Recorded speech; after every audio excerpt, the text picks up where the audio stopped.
Yes, sir. Yes, sir. You know what it is. It's your boy DJ Damage, man. Back at it. Damage Control Podcast, man.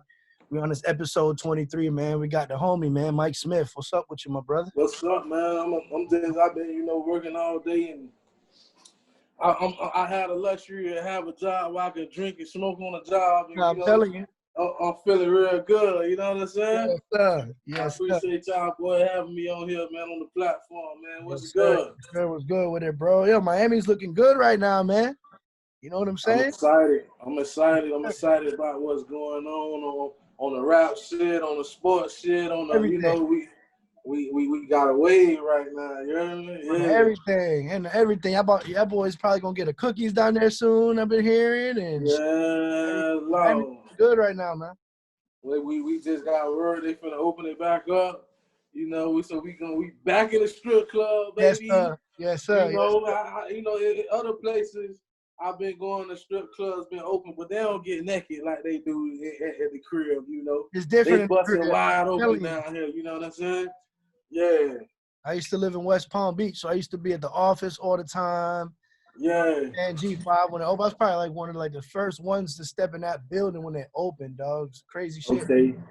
That's crazy. So you already know, yes, sir. It's a big difference when a nigga go out of town and they just take their top off, or they, baby, I need to see it all, baby. It's a whole different vibe. What I'm saying? Yes, sir. Yeah, and I want you to lie to me, look me in my eyes, and tell me I'm cute, baby. Tell me you like fat boys, baby. You know what I'm saying? Lie to me, baby. Sir. You know what I'm saying? I feel it. Yeah. That's what it is, though, man. I'm glad to hear that, though, man, because these last couple months have been crazy, man. You know what I'm saying? You as an artist and me as a DJ, the traveling's kind of been at a halt, so we can't really move how we wanted to. And I know how you been dealing with that shit, though? Like on the DJ level, like that shit fucked up a lot of money for you, huh? In a sense, but it also helped me make a lot because I focused more. Like, for example, I created this podcast during this whole shit. You know what I'm saying? I got into I've been doing online radio and radio. I've been doing different things besides the club, so I've always been straight in a sense. You know what I mean? So it was more like preparing for this type of time. So when it actually hit, I'm like, oh shit, thank God for this. Thank God for that. Thank God for this. All these disses are bags. You dig what I'm saying? So it's like if this shit ain't bring that hustle up out you, that shit just ain't in you, dog. You know what I'm saying? We had to figure this shit out, boy. This shit been crazy, but boy, a nigga figured it out, though. Damn sure figured it out. Yeah, man. Now it's only finna get greater. Now it's open it back up, man. We in position. We finna go crazy now. You know what I'm saying? That's right. So how did you adapt to it, though? I just started hustling, man. I just went down on my prices on the features.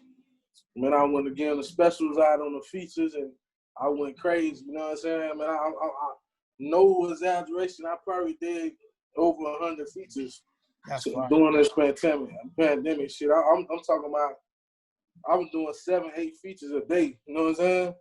I just went crazy on the features, and then when some of the states and cities in Florida, some of the states outside of Florida, they went to phase 2. They want to open up some of the spots, but you just can't beat capacity. Man, I'm taking all the money, man. I ain't turning it down. You know what I'm saying? I seen you did a couple shows for a couple promoter homies of mine and shit, like in Tampa and stuff. I just, was booked other spots because for me, like some of these clubs that were restaurants already, they stayed open. So I was booked every week. You know what I'm saying? I probably DJ probably a week or two out the whole pandemic. You feel me? So that's like for the niggas like me and you who really in these streets and we tied in. And we got relationships and did good business with people, we gonna always be booked. You know what I'm saying? It be the niggas who be Hollywood and don't fuck with the hood and be running off with niggas' money and be, on some other shit that it be hard when the times get like this. But for us, we always gonna be able to work that phone and get some money. You know what I'm saying? It's one of them things, bro, where you keep a clean face and it'll always work out for you. Definitely, that's you definitely business. Keep it 100, and I always gonna come back. It's called karma, bro.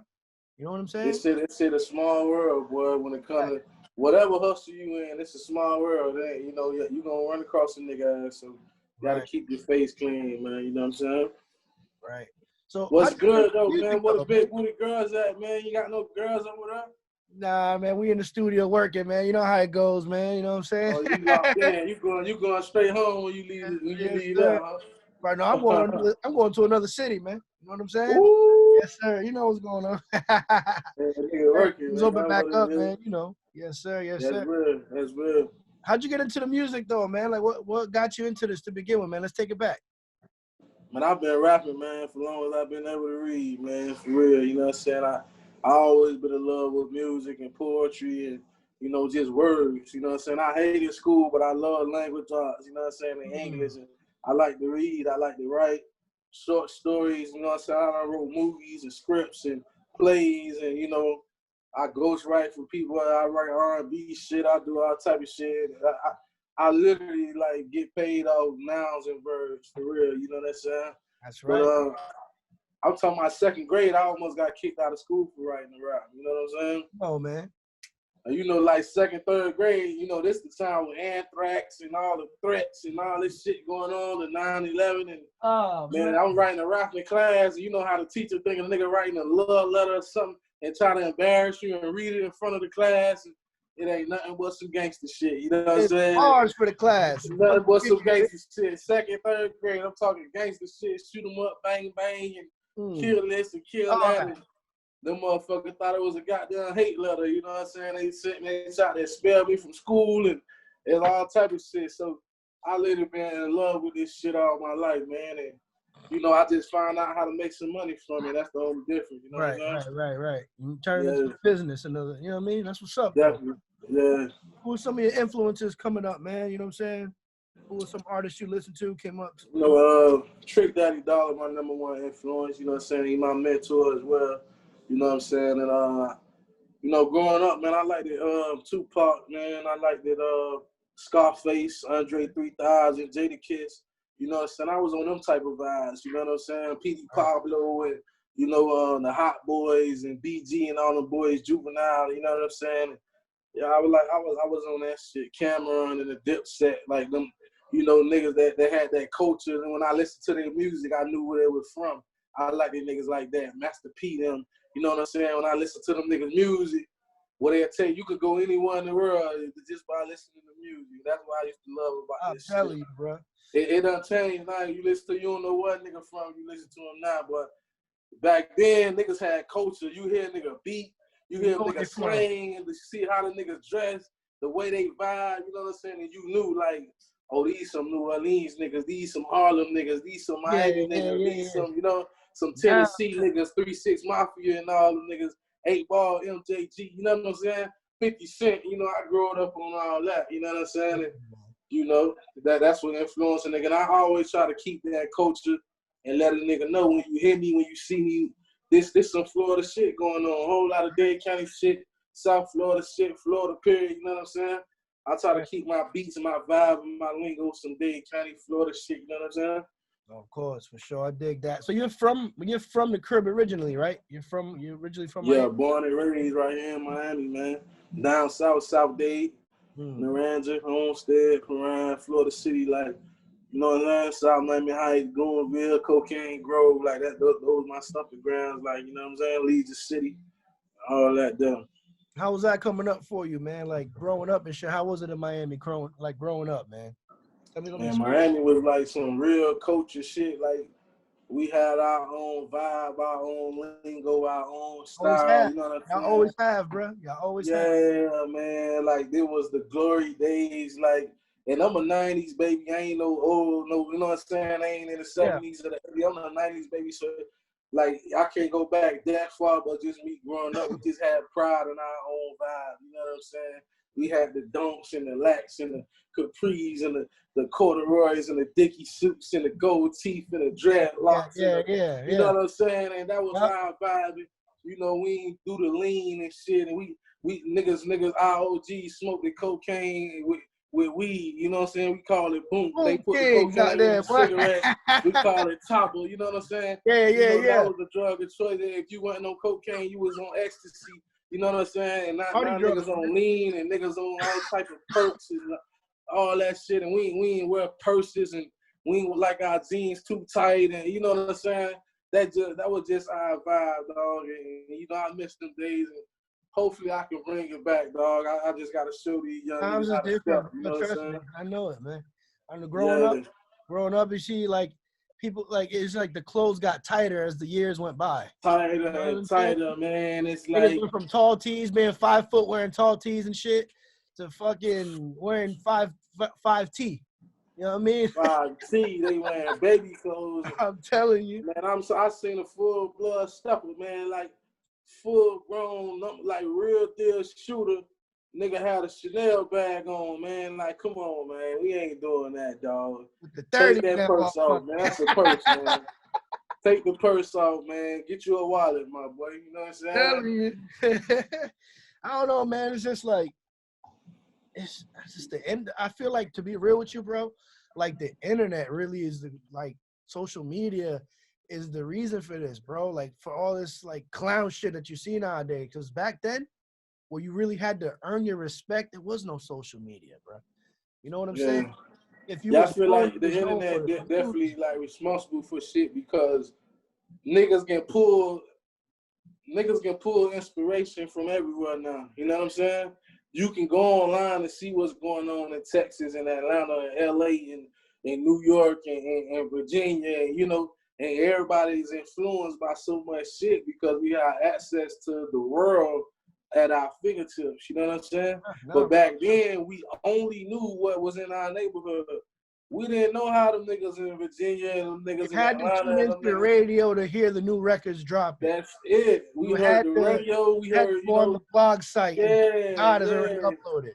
So a nigga had lingo, a nigga had slang, and nigga had a certain vibe and not even know. You know what I'm saying? Like you travel and go other places, niggas be like, man, you sound country as hell. You don't even know. You know what I'm saying? It's like, this is how we talk where I'm from. You know what I'm saying? But now it's like, we can tap into so much different shit and niggas be influenced by so much other different cultures and shit, which is not a bad thing, but it just, don't forget where you came from, man. You know what I'm saying? That's all I be preaching, you know what I'm saying? For real. And see, that's the thing. People get a little bag and forget. They get amnesia, bro. You know what I'm saying? They get caught up in the hype, man. That's all. Yeah, they forget who put them on. They forget all of that, bro. And it's just like, your integrity and your dignity and everything like that goes out the window, bro. And money. See, well, I don't move off money, bro. I move off respect. You feel what I'm saying? Yeah, that's real. I've turned down bags before, bro, just because I didn't like the situation. I'm pretty sure you've done the same thing. Yeah. I definitely, man. I walked away from $100,000 in the house, and I was homeless, living in my car. You know what I'm saying? So I definitely understand. Like, I think you spoke about that in an interview before, though, right? Yeah. Okay. I was homeless, man. I was living in my car, but I still had a name, man, and I was still making music, and I was still fucking up the streets.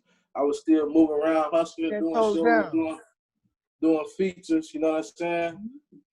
I just ain't had nowhere to stay, and you know, a label got my project, and they flew me out to Atlanta and sat down with me, and you know, I told them my situation, man, and they offered me a house. You know what I'm saying? And they was gonna put 100 bands in my pocket. But, you know, the situation just ain't feel right, man. And the paperwork weren't right. It was a slave situation. And, you know, it's like me telling them my situation was on some, so them niggas can know, like, well, this little nigga hungry. You know, he dealing with all this, and he's still working. He's still getting it in. That's how I was looking at it. But they looked at it like, oh, you ain't got nowhere. Okay, so you need us more than we thought you did. Okay, let's scrap this, what we had in mind. We gonna do this, you know what I'm saying? They thought I was gonna go for it. But, you know, I walked away from a lot of shit, man, just me standing on what I believe in and shit. You know what I'm saying? Got to. People forget the word dignity, man, and it's weird to me, bro. Like I don't know, but it is what it is. But that's them, you know. I can't think for the next person and expect them to move like because everybody got other shit going on that they got to weigh in. You know what I'm saying? When they make the decision, or not have. They got other shit going on. So, you know, with me and what I had going on, I'd rather keep thugging, man, and figure it out than to just put myself in a situation where I'm gonna be fucked up 5 years from now and be a mad rapper. You know what I'm saying? I'd rather take the stairs. You know what I'm saying? Right. You know, and my grind, it ain't fast, it's slow, but it's show. You know what I'm saying? You can't cheat the grind, man. You can't cheat the grind. Cheat the grind, baby. You can't dodge it. You can't do anything. You gotta go through it, man. You gotta go through it, bro. You know what I'm saying? So how you know, I know you said Trick Daddy's your mentor. How'd y'all link up though? You saw if you putting in work? Trick Daddy, his dad, he owned a club in my neighborhood, and it was like it was the biggest club like in South Dade County. You know what I'm saying? Okay. Down south, it was what was the name of it? You remember? Called Miami Night.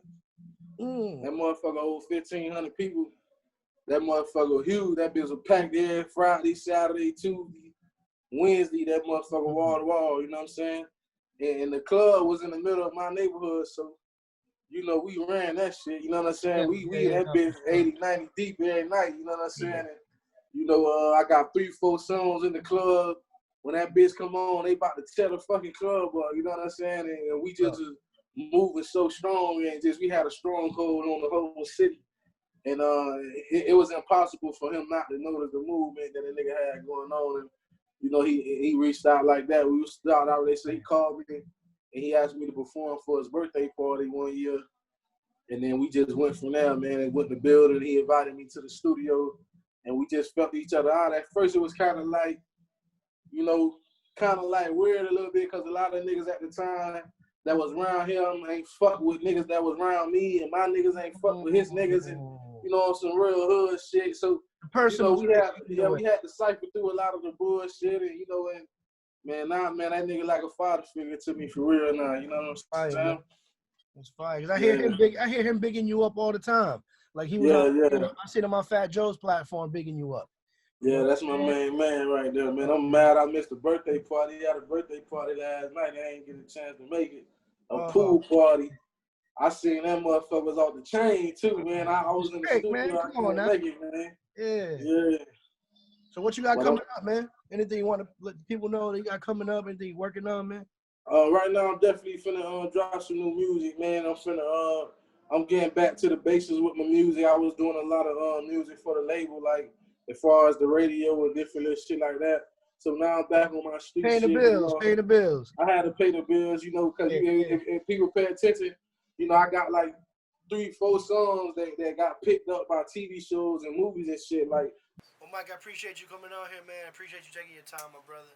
You know what I'm saying? It's Damage Control Podcast, man. Shout out to Hip Hop Everything. Shout out to Duke Clothing, Music Speaks TV. You know what I'm saying? And you know what it is, man. Tune in the next week. Each episode coming out Thursday.